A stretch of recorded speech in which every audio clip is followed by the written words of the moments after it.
My wife, Mandy, drives just over 8,000 miles a year, mostly on short business trips to see clients. Our detached villa in Surrey is close to the hellish M25 motorway that loops around London. It's a good place to live, but even a short drive along the M25 can take a long time. Mandy's method of beating traffic jams on the M25 is snacks and soft drinks while she listens to bubblegum radio. It helps that she loves her bright orange Volkswagen Beetle convertible. This is a completely new version of Volkswagen, with a powerful 2-liter engine, a modern audio system, a black soft top, and black leather seats. Most people agree that it's a great little car, but that hasn't stopped her from cluttering the inside with candy bar wrappers, empty drink containers, and other odds and ends. I find it funny that she drives a car designed to have a top speed of over 120 miles and spends most of her time either standing still or crawling along some of the UK's most congested roads. Mandy's first car as a university student was an old Volkswagen Beetle, and she told me she had fond memories of that car. This was before she met me, and in those days she lived at home with her parents. I didn't ask her, but most likely her pleasant memories are associated with sex in the cramped space of a bug. When Volkswagen reinvented the Beetle a few years ago, she kept talking about how much she would love to have one. I took the hint and bought the top-of-the-range convertible she wanted for her 50th birthday. Also bought a personal registration number that she was supposed to have. It was an absurd amount of money for a license plate with her initials and the letters BUG on it. The car became known as the Baby Bug, but despite her affection for the car, Mandy didn't bother checking the tire pressure and fluid levels in the Baby Bug, so I did it regularly. Some people don't mind driving around in a car full of junk, but I can't stand a dirty car, so I also cleaned out empty cardboard boxes, paper cups, food wrappers, and other trash. There was nothing special about it, and I never mentioned it. Mandy never thanked me, probably because she didn't even notice. But I didn't mind because I always found enough change in the trash to buy a couple of beers at our local pub at the end of the day. It's not surprising that Mandy was a little careless with her change, considering we both make good money and have a comfortable standard of living. Mandy is a business consultant who helps a variety of companies develop strategies for developing and growing their businesses. I am a freelance project manager specializing in change management projects. Everyone calls me Terry. My real name is Dave, not Terrence, but even my wife calls me Terry. Why? This is short for Terminator. Change projects almost always result in some poor bastards quitting, and it's my job to do the dirty work. Mandy and I met at university where we were both studying business administration. We got along so well that before we got married, we set up our own limited company, Alpha Business Consultants Limited. Although we were young and relatively naive, we received some useful advice and financial support from my father, a respected commercial lawyer. Unfortunately, my father is no longer with us. He died of illness a few years ago. When we started the company, he agreed to become a director, and it was his active involvement that gave us the seriousness we needed to come to the negotiating table with potential clients. In return, we gave my father several shares of the company, and he was always ready and willing to share his skills, knowledge, and experience with us.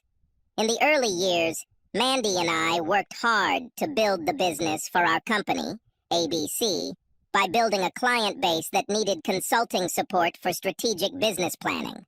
However, after a while, we realized that our skills were completely different. Mandy is good at helping companies plan for the future, while my strength is solving problems in the here and now. Her specialty is planning what people want to happen, and my specialty is solving problems when things don't go as planned. Both Mandy and Dad felt that ABC needed to clearly define its focus on strategy rather than implementation. So we agreed that I would work separately as an independent consultant specializing in managing organizational change projects. Mandy continued to work at ABC as the only employee. Our twin daughters, Linda and Lucy, left home a few years ago and are now both at university. But when they were children, I set up a room on the ground floor of our house as an ABC office and put a sign on the door. Office. Mandy or I could go in there and work without interruption. It gradually became Mandy's office because I work mostly in the field with clients, and she mostly works out of the office, from home. She had about 50 key clients, and she charged fees for her consulting services as those clients needed her advice. Unlike Mandy, I rarely had a full-time business, although I received referrals and regularly worked as an assistant for a large, well-known management consultancy. Typically, I would only have one client at a time, and I would work with them over a period of weeks or months, managing a major change project such as an office move or an organizational restructuring. After finishing a project, I usually took a break for a few days or even weeks before a new assignment came up. Not knowing what will happen next can be daunting for many people, but I got used to it and enjoyed taking breaks to read and improve my cooking skills. It also gave me time to do most of the routine maintenance work around the house that didn't require a professional. I also cleaned the fish tank in Mandy's office regularly. She read somewhere that a large aquarium with lots of brightly colored tropical fish helps with her thinking process, so she just had to have one. She liked the aquarium, but she was not able to bother with its maintenance and upkeep. She probably thought that PH was just 2 random letters. So in the end, it was me who looked after the well-being of the fish. I never complained about being left alone when Mandy was away on short business trips, and she never complained if I was away for a week working on a site in another part of the country. In fact, I think our personal lives benefited from these occasional absences, especially after our 2 daughters left home and we were left alone. I hope that once we became empty nesters, we could spice up our social lives by going out more often, maybe even taking a romantic weekend to Paris or Rome. People plan, but the gods laugh, as they say. Everything changed when Mandy came home one day with Little Doug. Little Doug is a Shih Tzu, also known as a Chinese lion dog. Every time I see him, I'm reminded of the joke about the guy who went to the zoo where there was only one animal. A dog. It was a Shih Tzu. I was a little annoyed that Mandy got a dog without consulting me. Little Doug was friendly enough, but I knew right away that I would eventually have to take him on walks and look after him when Mandy wasn't around, and possibly even when she was. When she got him, he was just a puppy and needed to be house-trained. So guess who got the treat? We didn't call him Little Doug just because he was small. For a while, he wrote anywhere and everywhere. Mandy adored Little Doug. He was literally her dog, sitting on her lap every chance he got. She caressed him as he lay next to her on the sofa while she watched TV. He sat on the chair next to her when we sat at the dinner table, and in the morning, he could invariably be found lying on our bed. I tried my best to dissuade Mandy from allowing Little Doug to roam freely around the house, but my pleas fell on deaf ears. To keep our love life from going off the rails, I had to lock the bedroom door if I wanted my wife to be alone in the bedroom. But even then, I remembered to unlock the door and open it afterwards. Otherwise, Little Doug would howl at me from behind the door, and Mandy would be howling at me inside the bedroom. This Sunday afternoon was no different until a piece of paper fell on the floor next to a plastic bag. I noticed that it was a credit card receipt from the Ainsley House Hotel, a huge country hotel located about 20 miles from our house. Like many large rural hotels, it has a reputable restaurant. But the main income comes from the spa and conference center, where seminars, wedding receptions, business dinners, and other events are held. There were no details about the purchase, but the amount was what you would expect for lunch or dinner for 2 or 3 people. I assumed that Mandy was treating clients, so I decided it would be better not to throw away the check in case she needed it, and I stuck it in my wallet to give later. I put all the snack wrappers and other debris in a plastic bag, tied it up and threw it in the trash, then took the little bug to the local garage to get gas and check the tires and fluid levels. The next day, Mandy was leaving on a business trip north and would not return for several days. I was between assignments and had a lot of free time. I was hoping to take her to lunch at the Fox and Hounds pub, but she said she was too busy preparing for her trip. I was disappointed by this because Sunday has always been a family day for us. Our daughters continued this tradition by calling us on Sundays, so I was not surprised when I returned from the garage to find Mandy in the living room with her feet up, clearly engaged in a long phone conversation with Lucy. After listening to the end of Mandy's conversation, I realized that Lucy was having another crisis in her personal life. Linda is the calm and quiet daughter, while Lucy is the drama queen. When their sleepovers with guys got serious, I tried to stay calm while still showing them that I cared about what was going on in their lives. They know that we are both there for them if they need help or advice. But if they want to gossip or cry, their mother is usually first on the list. What I did get was that Mandy was telling Lucy to forget it, to get back to everyday life, that there were lots of fish left in the sea, and that she should try before you buy. I don't know what happened, so I didn't know what advice I would give Lucy. I think the Latin motto festina lente is generally a good approach to problem solving. Hurry up slowly. Give yourself time to think and then decide what you want to do. No matter what happens, Lucy herself must decide what to do next. I didn't want to do my part and make her even more confused. So I just asked Mandy to say hi for me and went into the kitchen to prepare Sunday lunch. Our standard Sunday meal was roast beef and Yorkshire puddings with chips, and I found it therapeutic to put it all together, especially when I had a decent bottle of claret to go with it all. At dinner, Mandy was in no mood for conversation, although she did fill me in on her phone conversations with Linda and Lucy. Linda is in a steady relationship with a nice guy, and she was going through a good period in her studies, getting good grades on her last assignments. Things weren't going so well for Lucy, and her boyfriend dumped her after he noticed her kissing someone else. I expressed the opinion that Lucy's boyfriend might forget her kiss with someone else if he was given time to change his mind, but I doubted that there would be any way back if Lucy decided to try possible replacements in the meantime. Mandy had a very different view, and seemed to think that Lucy should just forget about the relationship and look for somewhere else to have fun. After dinner, I took little Doug for an evening walk, and after making sure the little black plastic bag containing his poop was tightly sealed, I threw it in the trash can outside. Later, I sat in the living room for a while, watching TV, while Mandy went into her office with little Doug to finish preparing a presentation for her client. I loaded the dishwasher and went to bed, where I tossed and turned for a while before falling into a restless sleep. I was vaguely aware that Mandy had gone to bed much later, but when I woke up in the morning, she was already up. Instead of my beloved wife, I found myself face to face with little Doug, blowing his stinking dog breath right in my face. There's nothing like a Shih Tzu's morning breath to get you out of bed in half the time. I quickly got dressed and took little Doug to his morning toilet before joining Mandy in the kitchen. Neither of us like mornings, and Mandy always needed a couple of cups of espresso before she could start her day. We chatted briefly about the weather while we waited for the stop-start rush hour traffic on the M25 to end. Then she kissed me on the cheek, petted little Doug affectionately, got into the little bug, and went on her way. It wasn't until she left that I remembered the receipt in my wallet and decided to leave it on the desk in her office. It was at this point that I noticed that the check was cleared at 10:18 a.m. Most likely, this is payment for an overnight stay. But this did not make sense. Maybe she had some kind of business event and didn't want to go home.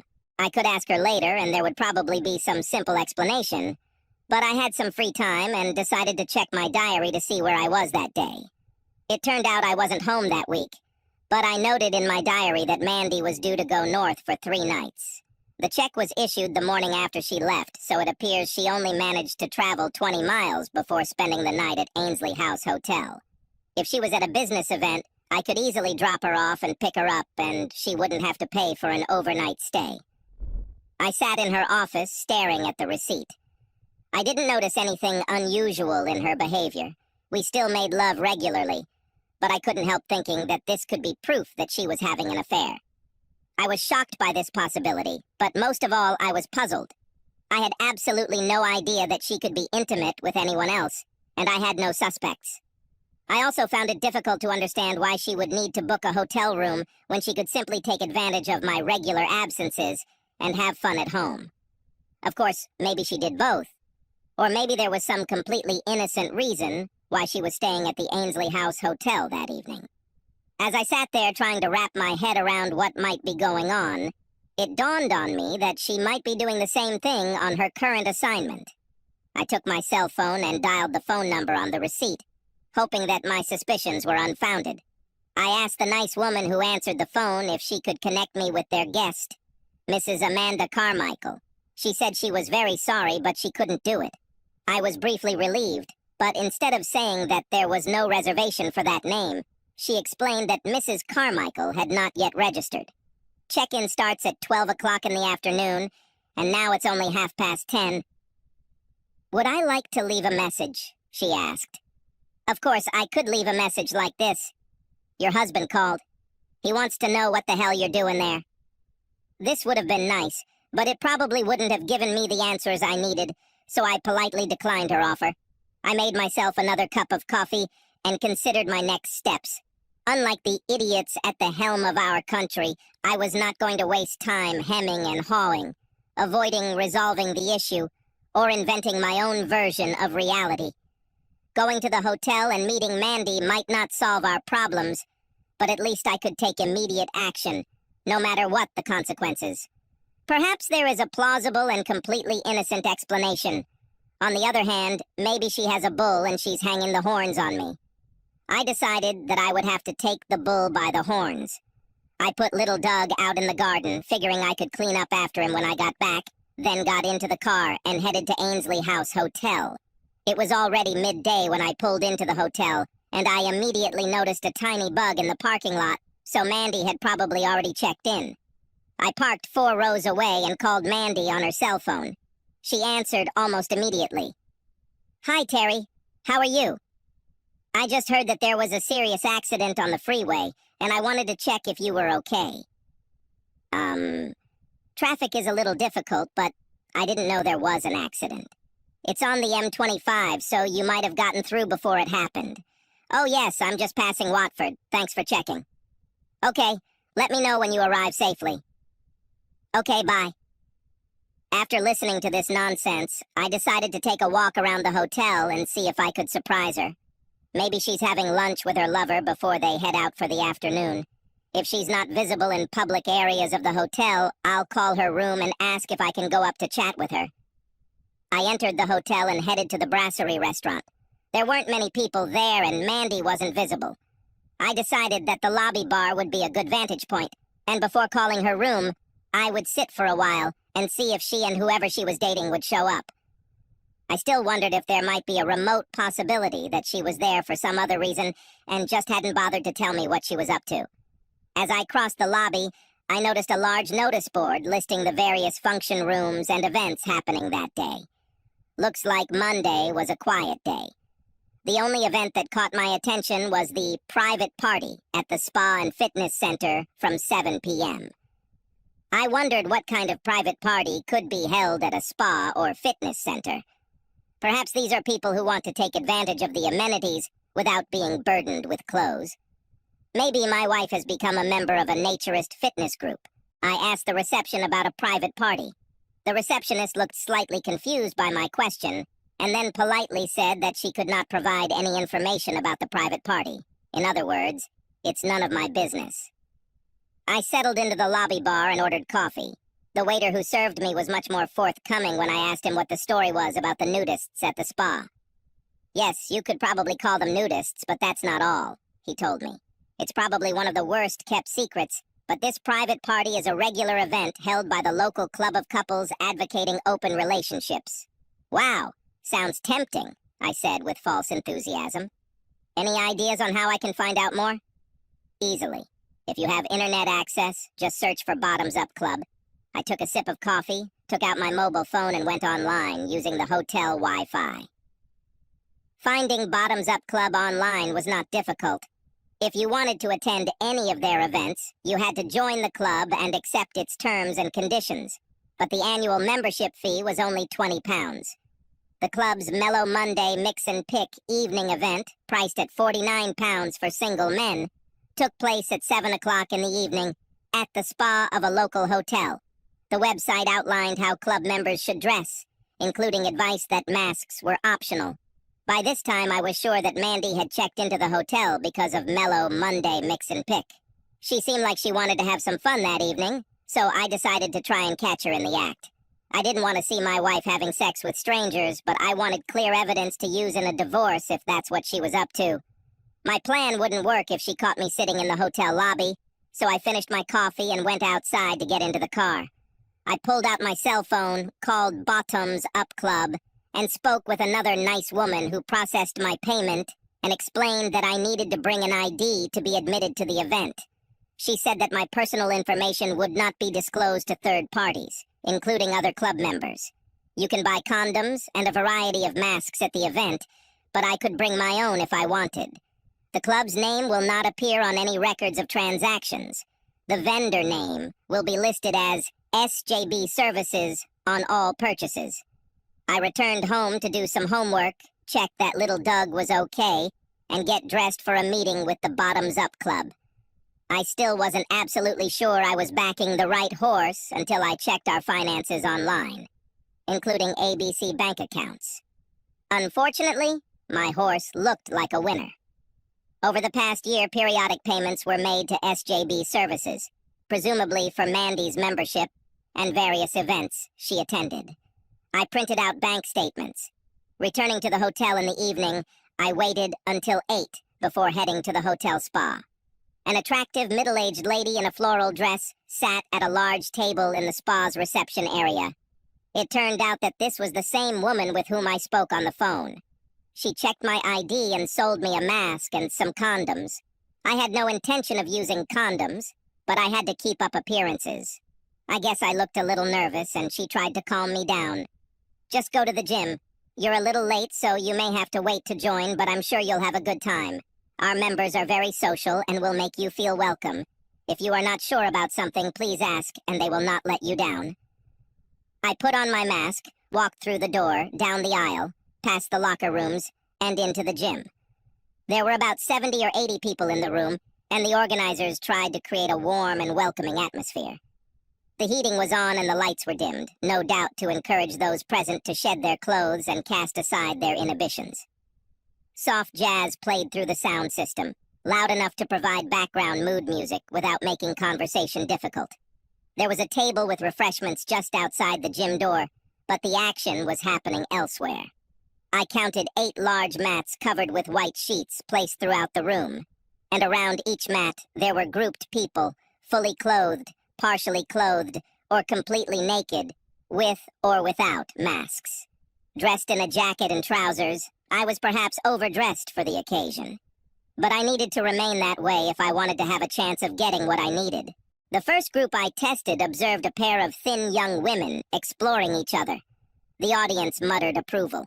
The next group included 2 older couples, their pale, plump flesh rippling and glistening as the 4 tried to grab each other. It struck me as nothing more or less than a strange, nightmarish vision of a sumo fight going very badly. In the third group, I found my wife, naked and sweaty on a rug against the far wall, in the company of 2 young Asian guys. She wasn't wearing a mask, but even if she had been, I would have recognized her. Mandy has a small turtle tattoo just above her left ankle. Another 8 or 9 spectators watched and occasionally commented or encouraged the 3 participants. Fully dressed and wearing a mask, I had no intention of saying anything that would give away my presence to her, so there was no chance that she would become aware of my presence. I concentrated on secretly recording what was happening on the video camera of my mobile phone, which I stuck out from the cuff of my jacket into the palm of my right hand. I signed a confidentiality agreement to get in, but I wasn't going to let that stop me from getting the evidence. Mandy's face will be clearly visible, and I can blur out the faces of third parties later in the video. Standing next to me was a white, middle-aged man wearing a black shirt and black pants. He was happy to give some comments on the competition. I have no idea if this was intended for anyone else, but it seemed like everyone could contribute. "It breaks like a house door in a Force 9 storm," he said, stating the obvious to no one in particular. There was a pause, and then he added, "Just look how she got into this rhythm." "Yeah, she really likes to handle 2 or 3 men at once," said a naked woman who appeared to be Mandy's age, hugging a naked man of the same age. She looked back at the man in black. "We've been with her a couple of times," she added. clearly showing off her knowledge of the subject to him. "I'm sure she'll be glad if you want to join." "Sounds tempting," replied the male commentator. Part of my mind screamed in misery, but I locked it away in a dark corner. The other part of my mind was clear and focused, and working to obtain evidence. So I knew there was a good chance that I had managed to record both visual images of Mandy in action and comments. Whatever my state of mind, I had seen enough and wasn't going to stick around and watch. The woman at the spa reception was surprised that I was leaving so soon after arriving, but I told her that I forgot something and would be back soon. To say I was upset would be an understatement. I tried to come to terms with the fact that Mandy was having fun with a bunch of strange men. Our special relationship was completely devalued and, as a result, worthless. I was in shock, but after leaving the hotel, I began to experience physical and mental reactions to what I had just seen and heard. Nausea and an empty feeling filled my stomach, and I felt bile pooling in my mouth, almost like food poisoning. At the same time, I experienced an overwhelming feeling of sadness, so deep that I had to sit in the car for some time before I could drive home. Slowly, my mind began to build a barrier around resentment, sadness, and grief. It wasn't any easier for me, simply because I knew all about the process of managing change under adverse circumstances. I wasn't going to waste my time in denial. She had sex with others. After all, I saw it with my own eyes. Of course, I was angry, but I accepted the inevitability of change, and I needed to respond to it, make adjustments as a result, and control the process of change to the extent possible. Grief and anger would be close companions for some time, but I decided that I would take action now. I wanted to be ahead, not stuck in a rut, trying to understand cause and effect. By the time I returned home, I already had an idea of how I could take action, control the inevitable changes, and work towards the results I wanted, not those that were imposed on me. I waited and saw if I would feel the same in the morning. Festina lente. Meanwhile, I took little Doug out for a short walk so he could do his business, and then tried to dull the pain with a couple of sips of Glenfarclas. I didn't sleep well and felt like crap the next morning. But little Doug and I were going on a trip. I've always thought of Cornwall as England's toe. It is as far southwest as you can get and faces the open Atlantic Ocean. Today, much of Cornwall is practically a retirement home for wealthy retirees from London who have bought up all the small cottages that were once the homes of Cornish fishermen.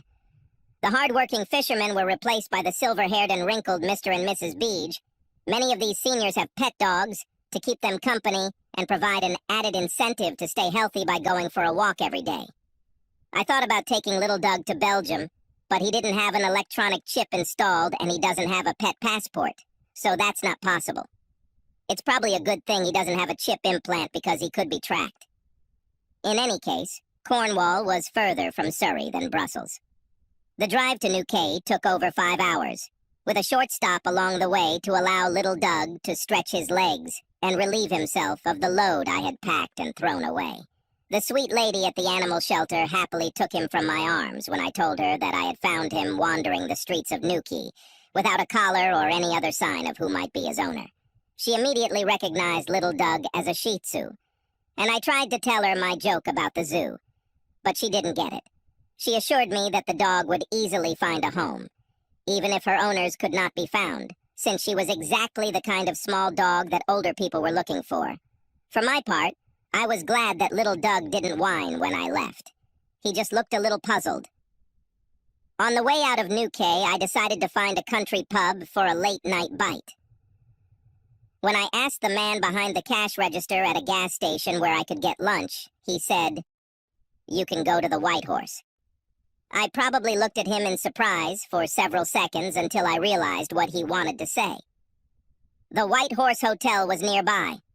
Soon I was sitting alone at a table in a quiet corner of the pub, with a plowman's lunch and half a pint of good ale. I checked my cell phone for text messages and then called Jim Savage.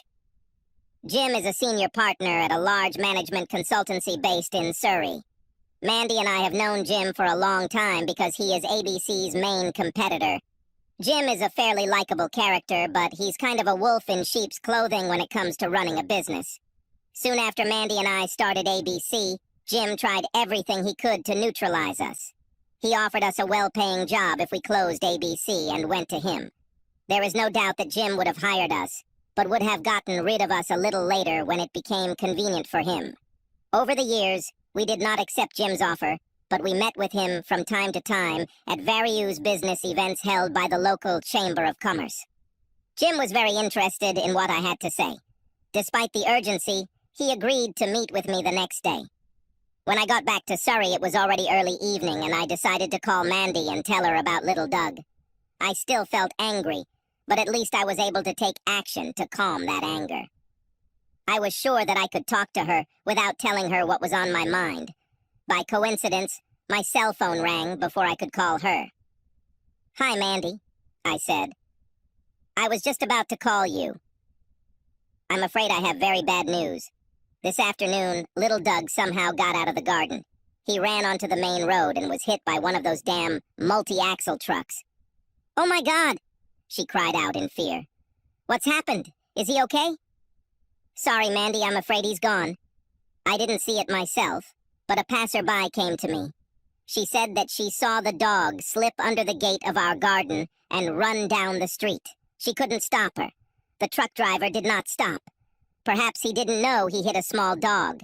There was nothing I could do. Buried him in the back garden." On the other end of the line, Mandy sobbed for a long time, and then muttered something about her poor little Doug. "Actually, I thought about killing the dog, but it seemed a bit too much. Well, I mean, you have to draw the line somewhere. I can't blame Tiny Doug for Mandy's decision to have sex with others. If I killed him, I would become a cold-blooded dog killer. He is not a wild animal like, for example, a wild goat. It also gave me a lot more satisfaction to know that little Doug was alive and well and living in Cornwall, while Mandy thought he was dead and buried. I expressed my condolences to Mandy and offered to buy a small headstone for Doug's grave. This sent her into another fit of tears, and we ended the conversation. She was clearly heartbroken, and there was no doubt that she would cry for a long time that evening, mourning her loss. My meeting with Jim Savage that same day went very well. After I explained what I needed, he said that he was pretty sure his company would agree to do the deal on the terms I proposed, and that he would have their corporate lawyer prepare a draft agreement for me to review as soon as possible. On the way home, I stopped at one of the real estate agencies in our area and talked about what they thought our house might be worth on the market. I thought that was a hell of a lot of money. Mandy and I were discussing what we would do in retirement, and our plan of action included keeping the house and renting it out. We discussed it with our daughters, and they decided it was a good idea, as long as we didn't sell the house. Now I had to make some changes to my game plan. I didn't call Mandy that night, although she was probably waiting to hear how she was coping with the loss of little Doug. I thought about it, but I wasn't going to be sympathetic. She would handle it herself and return home late the next day. According to what she told me, she was somewhere near Manchester. But who knows if that's true. Whatever she was up to and wherever she was, all I know is that I slept a little better that night, getting a little revenge for the grief she caused me. I woke up early and wondered for a while where little Doug was, until I remembered that he was no longer with us. I was blessedly relieved that I would no longer have to feed and water him, walk him, and bag his crap. This fleeting thought was immediately replaced by the return of the realization that I had much more serious shit to sort out. In England, divorce lawyers are called family lawyers. They specialize in family law, which, from what I can tell, mostly deals with divorce and death. There are many to choose from, and there isn't much difference between them. I didn't need anyone local, so I called and made an appointment with a family solicitor in Dorking. The name of the city appealed to my twisted sense of humor, and it was not far away. I was given an appointment for the afternoon. With time to spare, I checked the Driver and Vehicle Licensing Authority website for personalized registration plates, then visited a jewelry shop and did some grocery shopping before heading to Dorking. In between, I made phone calls to several business partners. By the time I got to the family law firm's office, My nerves were already a little frayed. I never expected to find myself in this situation. The secretary tried her best to calm me down and brought me a cup of coffee while I waited. The lawyer turned out to be another middle-aged woman who listened carefully to my story of grief, but warned me not to rush too much. For a brief moment, I wondered if she shared my wife's passion, but then I realized that she was probably interested in delaying the process in order to make more money. In my experience, lawyers are greedy people and rarely turn down potential clients, regardless of the circumstances of the particular case. I pointed out to the lawyer that the divorce petition could be withdrawn at a later stage. Of course, from my perspective, it was unlikely, and the lawyer probably didn't care one way or the other. But she seemed satisfied that we had discussed options and agreed to file for divorce on the grounds of Mandy's infidelity. When Mandy returned home that evening, she was deprived of her food. It didn't help that I decided to make an extremely spicy beef curry. It was one of my favorite recipes, but she couldn't stand it. This was fine with me, plus it gave me an excuse to drink some of the excellent Scottish craft beer that I love so much, over dinner. I told her about the new contract I had managed to secure while she was away. I explained that I would be working up north in Yorkshire for a while, and I guess she decided it would just be another project, like all the others I had been working on all these years. She was still very sad about little Doug and was disappointed to learn that I was leaving for Yorkshire the next morning and would not return until late on Saturday evening. I didn't want to seem completely heartless, so after dinner I hugged her and we sat and watched TV. She cried quietly for little Doug, and I quietly breathed the fumes of beer and curry on her. My trip to Yorkshire was very fruitful. The deal had already been concluded over the phone, and the client had all the papers ready to sign. I knew several directors, and they were absolutely thrilled that I accepted an initial 6-month assignment with the prospect of moving to a permanent position. In addition to my fee, they agreed to pay moving costs, temporary accommodation in a local hotel for 2 weeks and a half, the cost of renting a property in Yorkshire for the remainder of the period. Everything was ready so that I could begin work more or less immediately. Now, all I could do was consciously move away from Mandy. My cell phone rang that evening right after I checked into the hotel. I was looking forward to a pint or two of local Yorkshire ale and didn't want to waste time on the phone with Mandy. Mandy discovered the fish swimming lifelessly in the afternoon and tried her best to gently break the news to me. She was completely unaware that she was talking to the fish killer himself. I just didn't feed them anymore. "I'm really sorry I had to give you bad news, especially after you had to hold little Doug," she said. "I have no idea what happened, but there was nothing I could do to save them." "I think you're right, Mandy," I replied. "It's too late to save them. Leave the tank, I'll clean it and disinfect it when I return tomorrow." That Saturday, the atmosphere in our house was very subdued. It was only a short stopover for me as I had returned early in the morning and was planning to return to Yorkshire on Sunday. I had a list of things I had to do, including sorting through a pile of paperwork. Mandy went shopping and cooked dinner, which took her mind off my tasks, and we spent a quiet evening in front of the TV with a glass or two of wine, watching inflatable celebrities take part in television chat shows. Neither of us was in the mood for intimacy, probably because we were both too physically and emotionally exhausted for various reasons. To my surprise, for the first time in several days, I managed to sleep well. When I woke up, the shock in my body seemed to have eased, and my mind had adjusted to the new reality. Feelings of alienation, uncertainty, and despair receded and were replaced by a grim determination to continue working and bring the best out of the bad. I still felt sad and empty inside me, but I knew that I was far from melancholy and had gained control of my emotions by focusing on the short-term results that I could achieve. After lunch, I packed up the car, kissed my wife goodbye, and drove off to Yorkshire. Mandy must have been shaken to her core when she was served with divorce papers a few days later. She had no warning, and I guess she thought she was just signing for some business papers. Of course, I knew when this would happen and made sure my cell phone was turned off that day. I'd like to think I wasn't being petty or cruel because I was very busy at work, but I have to admit that I liked the idea of not being on call for those few hours. Returning to my hotel room after work, I turned on the phone again, read the text messages, and listened to the voicemail.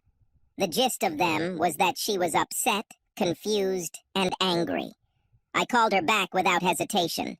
"What the hell is going on, Terry?" she asked, getting straight to the point. "That's exactly the question I asked myself, Mandy," I replied. "But that was a week or so ago." "I don't understand what you're up to, but I wish you would stop it," she said. "This is already beyond the bounds of a joke. It's actually like you're reading my script, Mandy." "What do you mean?" she asked. "Well, Mandy, at some point I wondered what you were up to," I told her. "Unfortunately, it's too late to stop it now, and it's definitely gone beyond the scope of a joke." "What are you talking about, Terry?" "Ainsley House Hotel and Bottoms Up Club." There was a pause, followed by a long sigh. "I'm so sorry, Terry," she said. "I really don't know what to say. I thought you'd never know, and what you don't know can't hurt you. Mandy, I found out, I know about it, and it hurts. Terry, we need to talk about this, but it's not something we can do over the phone. Will you come home on Friday?" she asked. "I don't think talking will help much," I told her. "I'll arrive on Saturday, Mandy, but I need to be back in Yorkshire by Sunday evening." When I returned on Saturday afternoon, Mandy looked very worried. I didn't unpack my things because I didn't know how events would develop. I planned to stay the night in one of the guest bedrooms, but wanted to be able to go somewhere else if things got difficult. In the face of life-shattering damage to home, family, or friends, Britons tend to put the kettle on and make some tea. Mandy soon sat us down in the living room with a cup of tea, and I waited patiently for her to speak. "First of all, I have to lay my cards on the table and say that this whole mess is my fault, Terry." I said nothing. "The fact is that I gave in to temptation. I found out about the Bottoms Up Club almost by accident, and then I couldn't stop thinking about it.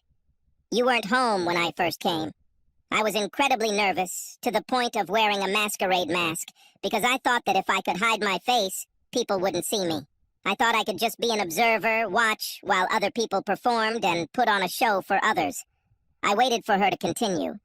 "At first everything was as I had imagined," she says. "But then different people began to approach me, and this turned me on incredibly. It didn't take long before I allowed myself to be persuaded to take an active part. It was kind of scary, but after doing it the first time, I realized that these people are some of the most sincere, honest, and safe people I've ever met. Which is another reason why I kept doing it. I found that I liked it. I like watching other people have sex, and I like being watched during sex. Part of this has to do with the idea that sex with other people can just be fun. It doesn't have to be such a big deal." She looked at me with hope and expectation. "I agree, Mandy," I replied. "Sex with other people can be fun." She smiled at me encouragingly. "As far as I'm concerned," I continued, "if you have no obligations to anyone else, you can do whatever you want, as long as it's between consenting adults." I sat and sipped my tea, watching her smile quickly disappear, and waited to see how she would react. As far as I could tell, Mandy acted as I expected. She had a plan, and she was going to implement it. She admitted that there was a mistake in her plan for which she was responsible, but there was no evidence of an apology, no regret for the damage caused, and no indication that the plan would be canceled. I knew her well enough to know that she would act like a dog with a bone. "What I did from time to time with other men did not affect my feelings for you, Terry," she said. "I love you very much, and our life together is wonderful. I just hope that you can understand that having fun with other men from time to time in a safe environment does not pose any threat to what you and I have. If you're not interested, you can just ignore it. If you're not there, you won't see anything." "I think you're wrong, Mandy," I replied. "Anyway, I'm afraid it's too late for me not to see anything." "What do you mean?" she asked. "I know that you found out about payments to the hotel and club.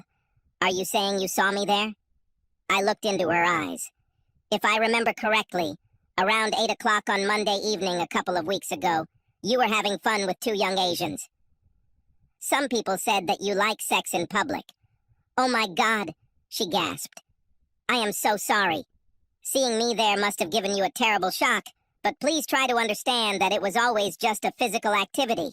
It was nothing but an exciting adventure. That's all it could ever be. Believe me when I say that, I don't love anyone else and wouldn't want to love anyone else.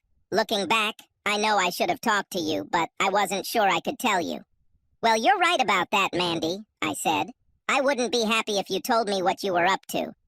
Maybe it was more exciting for you precisely because you couldn't tell me about it. I know you must be feeling hurt and disappointed, and I can understand your point of view, Terry. I agree that I may have made an error in judgment, but filing for divorce is an extreme reaction, don't you think? I don't think that's an extreme reaction under the circumstances, I replied. You decided to betray me by giving yourself to others.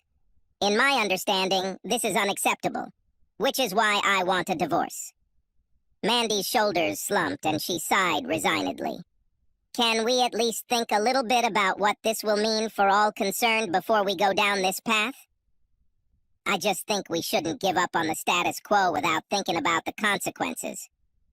I'm already considering the consequences, I replied. We can take some time to think it over, Mandy, but it's unlikely that I'll change my mind. I left Mandy alone with her thoughts and went to the Fox and Hounds pub for a beer. I love pubs, but I never felt completely comfortable at the Fox and Hounds. Despite all the years we'd lived in the area, I wasn't going to miss it that much. The clientele was largely middle-aged, middle-class, pretentious assholes, and any day of the week, given the choice, a pint of Yorkshire ale would beat a watery southern beer. As I sipped my stale, warm, and relatively tasteless local beer, I contemplated my next steps. When I got back, Mandy had already started getting ready for dinner, so I went upstairs, carried my bag into the guest bedroom, and grabbed a couple of things I needed from the master bedroom. Our conversation over dinner was mostly about what our daughters were doing. Lucy had apparently taken Mandy's advice and was on a free search, looking for a replacement for her ex-boyfriend, who was now dating Lucy's BFF, much to her annoyance.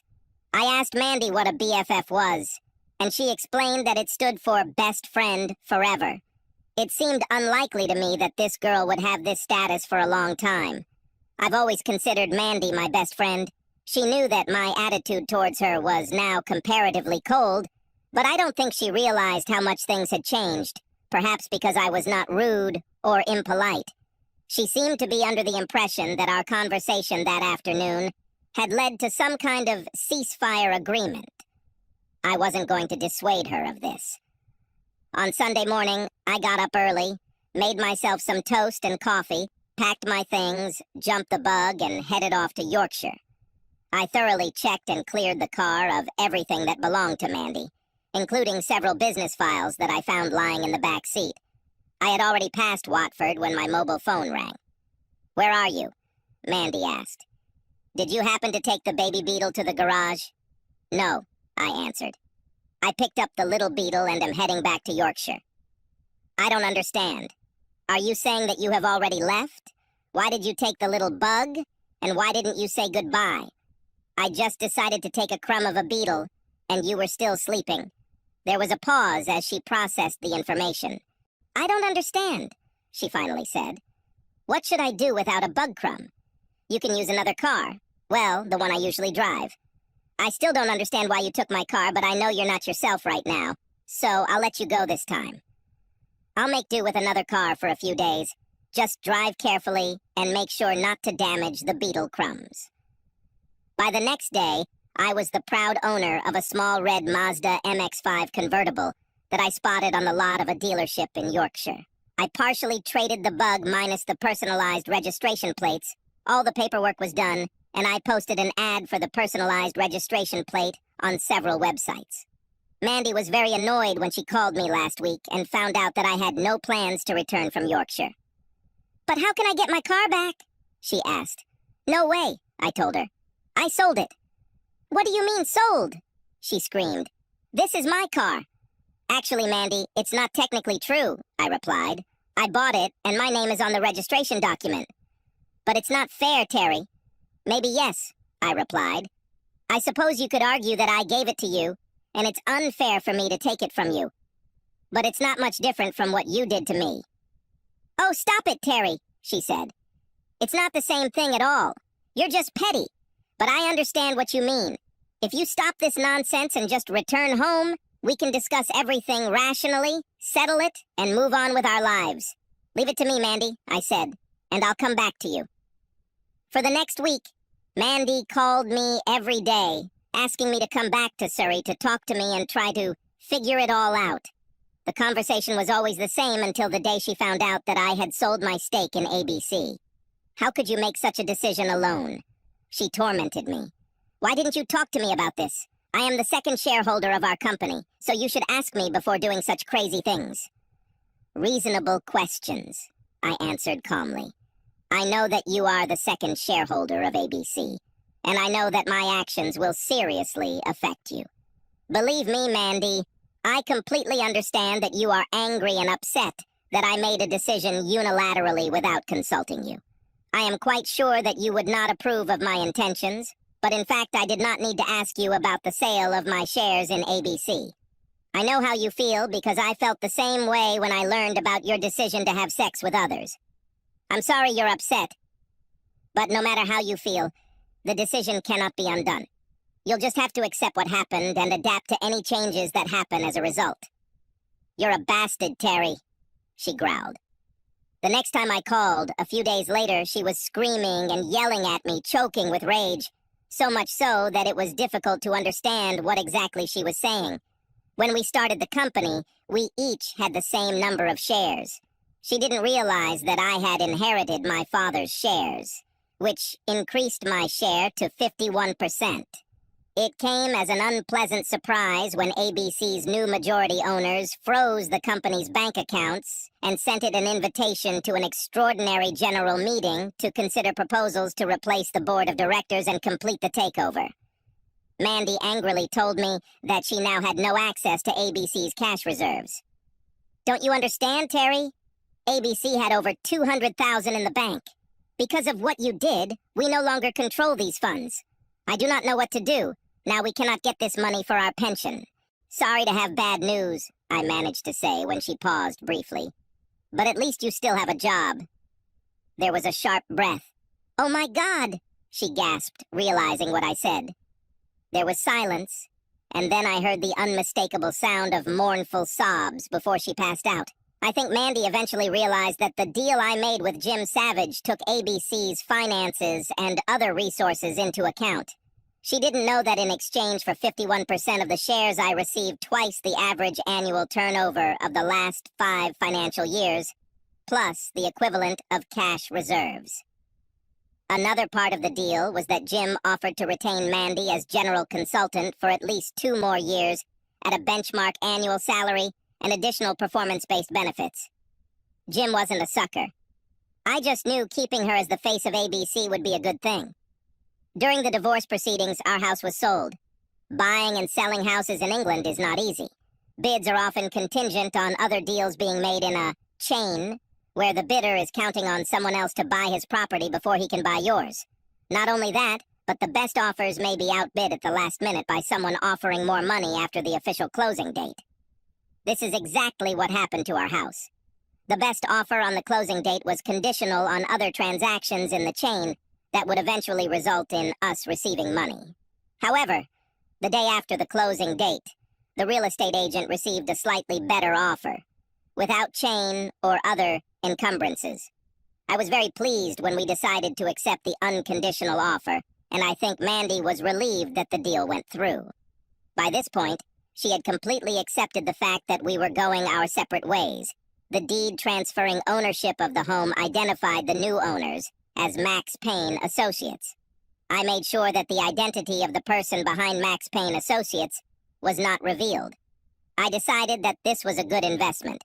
The house was in a prime location and could easily be rented out to create an additional source of income for a change management consultant living and working in Yorkshire.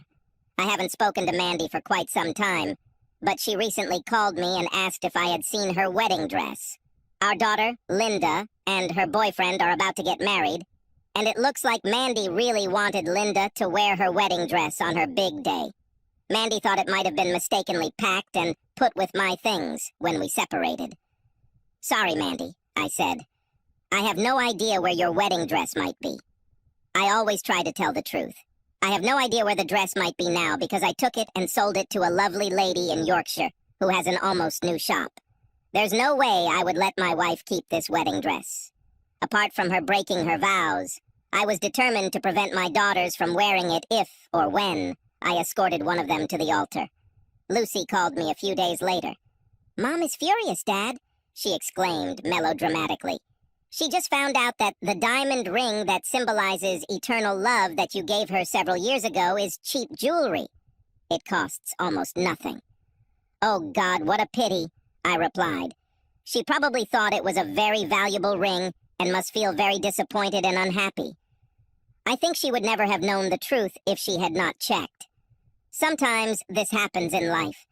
People attach value to things and then feel terribly disappointed if the value of something turns out to be much less than they thought. Of course, the original ring is safely locked in a safe deposit box in my bank. Who knows? Maybe it will come in handy if I find someone special. Subscribe to our channel so that your second chaff doesn't cheat on you, and go ahead and listen to the next story, because this story is nothing compared to the next one. If you're under 18, don't even think about listening to the next one."